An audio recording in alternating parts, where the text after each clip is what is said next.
उम्मीद है आप जहाँ पर भी होंगे खैर खैरियत से होंगे। आज पाकिस्तान के लिए ही नहीं बल्कि पाकिस्तानियों के लिए भी बड़ा दिन है। अब आप पूछे क्यों? भाई आपके इल्म में है कि अफ़गानिस्तान के अंदर जो है तालिबान की हुकूमत है और वहाँ जो उनके अमीर हैं उनको अमीरुल मोमिनीन कहकर मुखातिब किया जाता है। तो अब आप अफ़गानिस्तान से पीछे नहीं रहेंगे। आपके पास भी ठीक 27 नवंबर को जो है वो अमीरुल मोमिनीन का ज़हूर होने वाला है।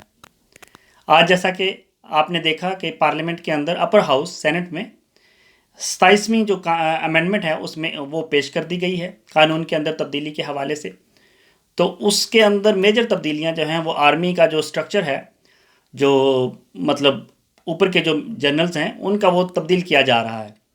अब आपके जो आर्मी चीफ इस वक्त हैं आसिम मुनीर साहब, इनको 27 नवंबर को एक नया ओहदा दिया जा रहा है जिसके मुताबिक ये चीफ ऑफ डिफेंस फोर्सेस होंगे। मतलब तीनों अफवाज के सरबराह जो हैं ये होंगे और इनके लिए एक नया ओहदा इस कानून इस अमेंडमेंट के मुताबिक मुतारफ़ करवाया जा रहा है जिस ओहदे का नाम है चीफ ऑफ डिफेंस फोर्सेस। तो एक तो ये चीज़ जो है वो आपके इल्म में होनी चाहिए। अब पहले तो इन्होंने वैसे 27 में जो है इनकी रिटायरमेंट हो जानी थी, इन्होंने सर्विस को खैराबाद कह देना था। लेकिन ये ओहदा अब जब इनको ये नया मिलेगा तो 27 नवंबर 2025 से लेकर 27 नवंबर या 26 नवंबर 2030 तक ये 5 साल के लिए मज़ीद इस ओहदे पे रहेंगे। तो अब इसके साथ साथ जो पहले एक ओहदा था joint chief of staff committee का, वो शमशाद मिर्ज़ा साहब जो हैं इस वक्त वो इस ओहदे पे हैं, वो 27 नवंबर को रिटायर्ड हो रहे हैं। तो उनकी जगह वो ये ओहदा जो है joint chief of staff committee का ख़त्म कर दिया जाएगा। इनकी जगह एक नया जो है डेजिग्नेशन मुतारफ़ करवाया जा रहा है इस अमेंडमेंट के मुताबिक, और उसकी मुद्दत जो है वो 5 साल होगी और वो ओहदा है चीफ ऑफ डिफेंस फोर्सेस। तो वो आसिम मुनीर साहब जो हैं 27 नवंबर को इस पोजीशन को के ऊपर जो हैं वो बर्जमान होंगे। और इसके बाद फिर आपको पता है, आप लोग ऑलरेडी पीएमएलएन की गवर्नमेंट ने जब ये इंडिया की जंग हुई पाकिस्तान के साथ मई में, तो फेडरल गवर्नमेंट ने फील्ड मार्शल का टाइटल दिया जनाब आसिम मुनीर साहब को। तो उसके बाद से आपको पता है जब 5 साल पूरे कर लेंगे आसिम मुनीर साहब, फिर उनके फील्ड मार्शल का जो ओहदा है उसके मुताबिक वो सिर्फ टाइटल ही नहीं रहेगा बल्कि वो ताहयात उस रैंक को यूज़ करेंगे। उनको जितने भी प्रिविलेजेस हैं, जितने भी उस ओहदे से फ़वायद हैं, तनख्वाह हो या बाकी चीज़ें, वो सारी उनकी बरकरार रहेंगी। और ये ताहयात है, रैंक भी ताहयात होगा इस अमेंडमेंट के मुताबिक, और फिर प्रिविलेजेस भी ताहयात होंगी, और वो ताहयात यूनिफॉर्म में रहेंगे। आपको पता है हर तकरीबन जो भी बंदा जिस बड़े ओहदे पे हो उसको ये शौक़ या चस्का होता है कि वो सारी उम्र जो है वो उस ओहदे के ऊपर रहे, मतलब मरते दम तक जो है वो साथ ना छोड़े। इससे पहले मुशर्रफ को भी बड़ा ये था कि वो सारी उम्र वर्दी में रहें, ज़ियाउल हक को भी यही था, अयूब को भी यही था। तो अब जो है हमारे जो मौजूदा आर्मी चीफ़ हैं ये 27 नवंबर को 5 साल के लिए चीफ़ ऑफ डिफेंस फोर्सेस लगेंगे। जब इनकी 5 साल की मुद्दत ख़त्म होगी, अल्लाह इनको लंबी ज़िंदगी दे, फिर उसके बाद ये ताहयात जो है वो फील्ड मार्शल के ओहदे पे रहेंगे। और उस वक़्त जब ये 5 साल पूरे होने के बाद जब फील्ड मार्शल का ओहदा जब होगा तो उनकी जो ड्यूटी है या जो भी उनसे काम लेना है उस वक़्त वो फेडरल गवर्नमेंट उनकी ज़िम्मेदारी जो है वो लगाएगी। लेकिन फ़िलहाल ये 5 साल के लिए चीफ ऑफ डिफेंस फोर्सेस लगने जा रहे हैं और उसके बाद ताहयात जो है वो फील्ड मार्शल के ओहदे को बरकरार रखेंगे, मतलब वर्दी यूनिफॉर्म नहीं उतारेंगे।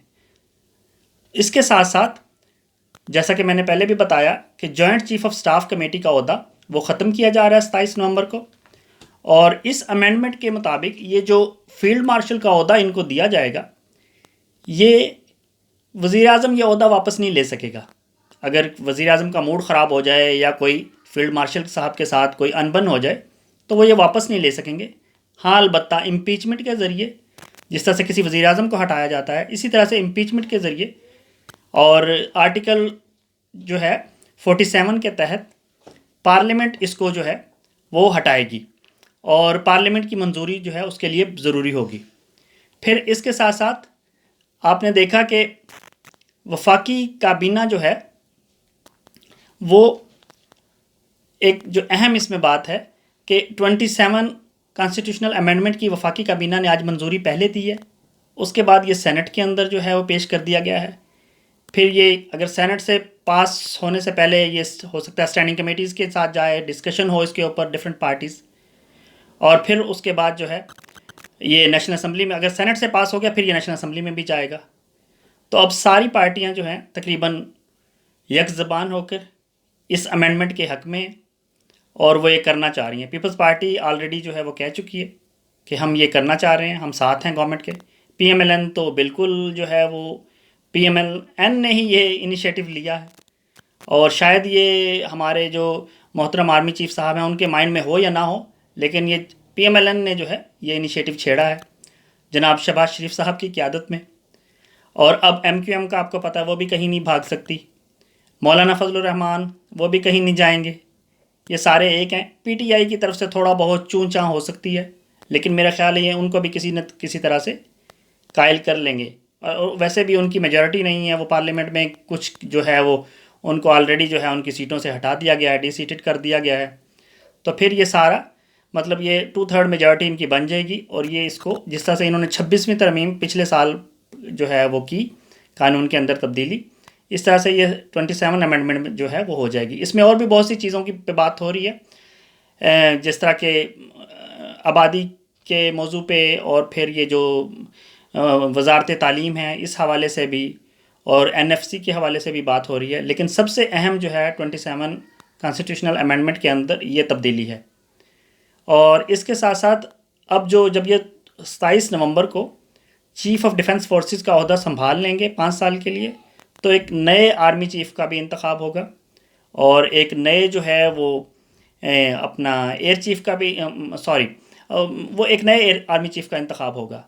लेकिन मतलब बाकी एयर चीफ़ जो भी अपनी मुद्दत पूरी करेगा, एयर चीफ़ हो गया या नेवी का जो भी बॉस हो गया, या आर्मी का चीफ़ जिस तरह से है वो अपनी मुद्दत पूरी करते जाएंगे, तो वो अपने अपने नए लोग वज़ीर आज़म जो हैं वो उनको सदर को अपने रिकमेंड करेंगे, और उनके मुताबिक फिर वो अपॉइंटमेंट चलती रहेगी। तो मतलब ये आर्मी चीफ़ की पोजीशन अब खाली हो जाएगी 27 नवंबर को, ये चीफ़ ऑफ डिफेंस फोर्सेस लग जाएंगे, और उसके बाद जो है वो फिर ये ताहयात जो है फील्ड मार्शल के ओहदे को इंजॉय करेंगे। तो जंगें बात यहाँ हो रही है, बहुत से लोग जो हैं उन्होंने कंसर्न जो हैं वो शो किए हैं कि देखें पहले ही आर्मी का पलड़ा भारी है पाकिस्तान के अंदर, अब ये फिर आप एक ओहदा 5 साल के लिए ये दे रहे हैं, और फिर उसके बाद ताहयात उनको जो है प्रिविलेजेस और रैंक और वो सारा वर्दी भी नहीं उतारेंगे तो वो दे रहे हैं। तो ये बात कहाँ तक जाएगी? देखें पाकिस्तान में शुरू से ही ऑलमोस्ट आर्मी जो है वो पावर में है, बैक पे आर्मी का ही कंट्रोल है, और डेमोक्रेसी तो आपको पता है कंट्रोल्ड किस्म की है। अगर आप आर्मी के साथ एस्टेब्लिशमेंट के साथ एग्री हैं तो वो आपको आगे चलने देते हैं, और अगर आप उनके साथ एग्री नहीं हैं तो जाहिर सी बात है फिर आपको इमरान खान की तरह जेल में रहना पड़ेगा। इससे पहले नवाज शरीफ साहब एग्री नहीं थे अगर किसी बात पे, तो वो जेल में थे। तो ये जो पॉलिटिशियंस हैं इनका मुकद्दर या हुकूमत करना है, या फिर फांसी है, या फिर जिला वतनी है, या फिर जेल है। लेकिन आपने देखा मुशर्रफ को कोई भी माई का लाल जिन्होंने कानून को तोड़ा, लेकिन उनको सलामी के साथ सुपुर्द खाक किया गया, उनको कोई भी जेल में नहीं डाल सका। तो जंगें लड़नी भी मुश्किल हैं, ऑफ कोर्स आसान नहीं है, और फिर जंगें जीतनी भी आसान नहीं है। तो ये जंग जो हम बार बार कह रहे थे इंडिया को, हमने नाकों चने चबवा दिए, अब हम खुद जो है मुझे लगता है कि चने चाबेंगे। वैसे तो हम जब से आपको पता है इस तरह के रीजन में हैं कि जहाँ पे एक तरफ ईरान है, अफ़गानिस्तान है, इंडिया है, और वहाँ हमें ऑफ कोर्स ये अपना बम भी बनाना था, अपना पेट काट के, अपनी एजुकेशन और अपनी हेल्थ का बजट काट के। लेकिन अब इस बात जो है इस बम तक नहीं रही है, हमें कंटिन्यूसली सारी उम्र हमने ऐसे ही चलना है। हमें ये नहीं कि सब्र का सांस ले लें, बम बन गया ठीक है, अब हमें अपने जो है हेल्थ हो या एजुकेशन हो या आम मतलब हमारे बाकी ख़र्चे हों, उन पे कंप्रोमाइज़ इस तरह से करना पड़ेगा, क्योंकि हम जो हैं वो ज़ाहिर सी बात है जंग जीते हैं और धूमधाम से जीते हैं। इवन के हमारी तो भाई ट्रंप साहब जो हैं वो हर जगह नारे लगा रहे हैं कि पाकिस्तान ने बल्ले बल्ले, और पाकिस्तान ने पहले 6 थे फिर 7 और अब 8 जहाज़ गिरा दिए। तो ज़ाहिर सी बात है फिर जंग जीतने की कीमत तो चुकाना पड़ती है, तो अब हमें ये कीमत देनी है। अब देखते हैं कि आने वाले दिनों में मज़ीद क्या बनता है, लेकिन ये बात तय है कि नवाज़ शरीफ साहब का जो नारा था, उनकी पार्टी का नारा था कि वोट को इज़्ज़त दो, लेकिन ऐसा नहीं है, ये बूट को इज़्ज़त दो है। तो जनाब, आपने देखा इससे पहले भी इमरान खान कंधों पर बैठ कर आए थे और फिर आज जेल में हैं। जो भी आप जो है गैर कानूनी तरीके से, 2 नंबरी से, शॉर्टकट से यूज़ करते हुए पावर में आएगा, उसको बाद में फिर ज़ाहिर बात है ख्वारी का सामना करना पड़ेगा। तो आपको अगर अब शहबाज शरीफ देखते हैं इनकी कितने दिन चलती है, इन्होंने अपनी तरफ से जो कुछ हो सकता था कर रहे हैं, और ताकि जो है अमीरुल मोमिनीन साहब जो हैं वो खुश रहें।